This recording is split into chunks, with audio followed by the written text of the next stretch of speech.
RFK Jr. is the new Secretary of Health. What's crazy to me is how well he polled amongst the demographic friends I thought I knew. But when asked, my friends made some good points about why they like RFK Jr. He wanted to get rid of processed and chemical-filled foods so kids would be healthier. When I hear this, I go, yeah, that's a good point. Maybe they're being reasonable.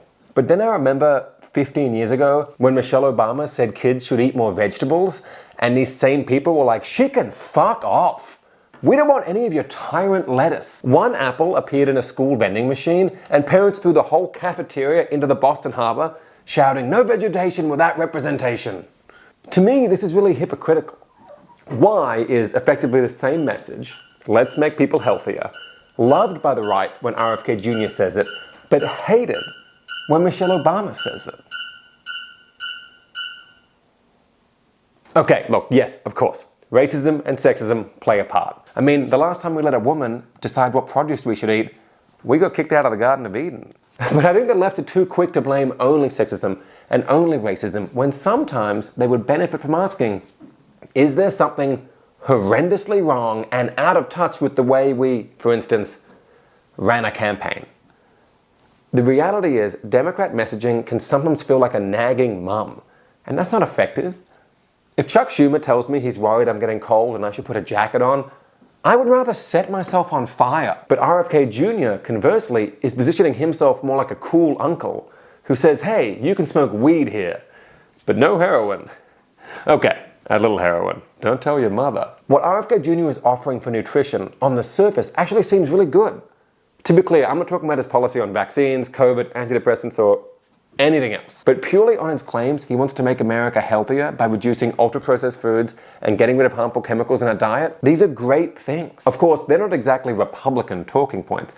The more conservative response would be that if dangerous chemicals need to be removed from fast food, then the free market will do it. You know, the free market. Famous for telling us that more doctors smoke Camels than any other cigarette. And lest we forget, this invisible hand job. Great. RFK Jr. is defying some of the problems with Republican capitalist health policy. But the problem is he's letting Americans believe they can be healthy without having to change their diets. That he can magically take out a few chemicals out of fast food and suddenly it'll be good for you? I mean, look at this quote. Fast food is part of American culture, but that doesn't mean it has to be unhealthy. What? Americans should have every right to eat out at a restaurant without being unknowingly poisoned by seed oils, one of the driving causes of the obesity epidemic. An epidemic that he claims happened to start at the exact same time fast food restaurants switched from beef tallow to seed oils in their fryers.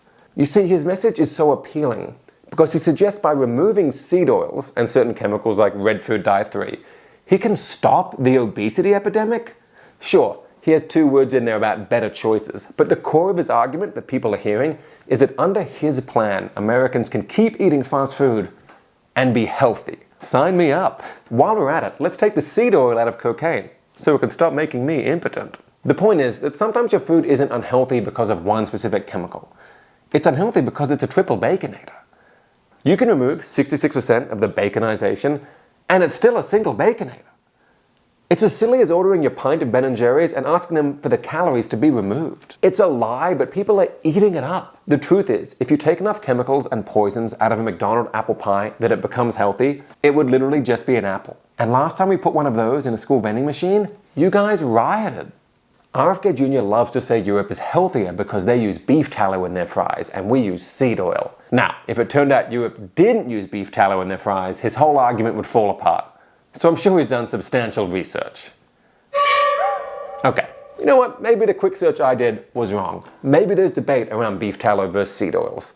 But just for the sake of argument, let's assume he's right. And they do use beef tallow. Would that be why they're healthier? Or is it because, perhaps, Luxembourg doesn't serve the Arby's Meat Mountain? I forget exactly what's on the food pyramid chart, but I'm pretty sure the recommended quantity is never mountain. And by the way, here's a photo of the Arby's Meat Mountain made with beef tallow instead of seed oil. They've got the beats. Actually, soda is healthier in Paris because they drink Mountain Dew, the healthy way to Baja Blast. America has a culture of excess when it comes to unhealthy food, and I'm not against it. I love it. My favorite food is buffalo chicken rollers from 7-Eleven. I eat them so much that when I go into my local, the guy behind the counter points at me and says, "The usual? No one should have a usual at 7-Eleven. You also shouldn't have a local." The fact is, there's no way to keep eating fast food the way we do now and be healthy.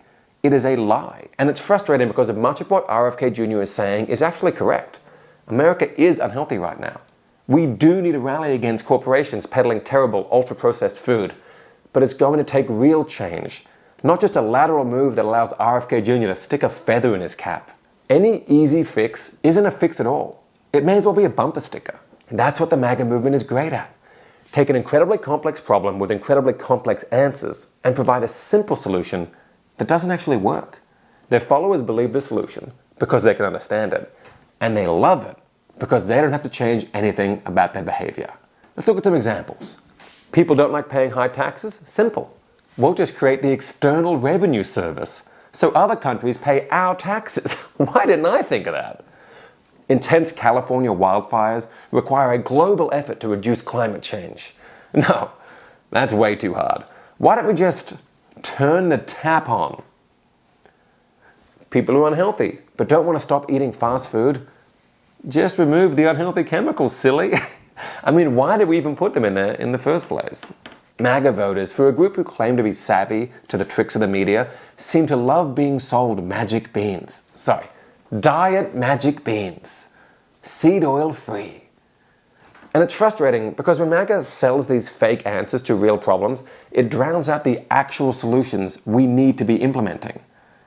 Like for health. Create stricter nutritional guidelines for schools so they serve more fruits and vegetables. Subsidize healthier food options to underserved communities. Encourage and educate families to cook at home. Make schools have 60 minutes of physical activity a day. You're probably thinking, well, these are great ideas. Why didn't anybody think of them already? We did! These are from Michelle Obama's Let's Move plan that everybody hated. Because why would someone vote for all of that work when RFK Jr. could simply cook you the world's first healthy Big Mac?